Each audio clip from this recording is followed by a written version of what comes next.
पुराने समय की बात है। एक गांव में धनीराम नाम का एक किसान रहता था। उसके 4 लड़के थे। धनीराम अपना घर चलाने के लिए अपने खेत में कृषि कार्य करता था। लेकिन धनीराम के चारों बेटे बहुत ही आलसी थे। वह कभी भी खेतों में काम करने के लिए नहीं आते थे। वह सारा दिन अपना समय गांव में इधर उधर बैठकर बिताया करते थे। एक दिन धनीराम अपनी पत्नी से बोला कि आज तो मैं जिंदा हूँ तो सब कुछ सही चल रहा है। मेरे बाद कौन खेती करेगा? हमारे बच्चे ने तो आज तक खेतों में कदम तक नहीं रखा है। धनीराम पत्नी से इस पर कहा, कोई बात नहीं, धीरे धीरे यह काम करने लगेंगे। इसी तरह धीरे धीरे समय गुजरता जा रहा था।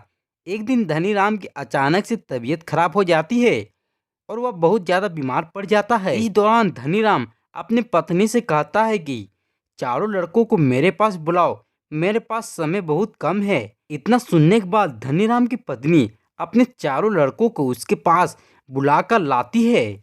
धनीराम इस बात से बहुत ज्यादा चिंतित था कि उसके बाद उसके लड़कों को क्या होगा। इसलिए उसने अपने चारों लड़कों को अपने पास बैठाकर कहा कि मेरे पास जितना भी कमाया हुआ धन था, मैंने वह सारा धन अपने खेतों के नीचे में दबाया हुआ है। जब मैं इस दुनिया में ना रहूं तो मेरे बाद तुम खेतों से दबाए हुए पैसे को निकाल कर आपस में बांट लेना।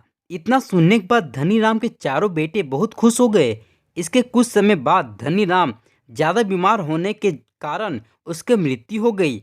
धनीराम की मृत्यु के कुछ दिन बाद उसके चारों बेटे खेत में दबे हुए खजाने को खोदने के लिए निकल गए। खेत में पहुंचने के बाद उसके चारों बेटे ने पूरा खेत को खोद डाला, लेकिन उनमें से किसी को भी खजाने जैसा कुछ भी नहीं मिला।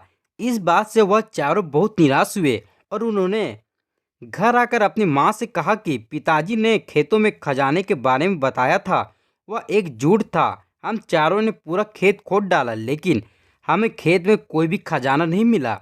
यह सुनकर उसकी माँ भी बोली कि तुम्हारे पिता ने अपने पूरे जीवन में यह घर और खेत ही कमाया है। अब जब तुमने इतनी मेहनत करके पूरा खेत खोद दिए तो उसमें बीज भी डाल दो।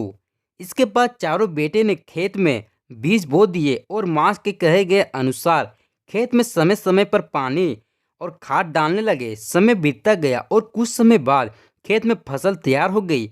फसल काटने के बाद चारों बेटे ने फसल को बाजार में बेचकर उससे जो पैसे मिले उससे उन्हें बहुत खुशी मिली। इसके बाद जब चारों बेटे घर गए तो उसकी माँ ने कहा कि बेटा, तुम्हारे पिताजी तुम्हें यही समझाना चाहते थे कि जब हम मेहनत करते हैं तभी हमें खजाना मिलता है।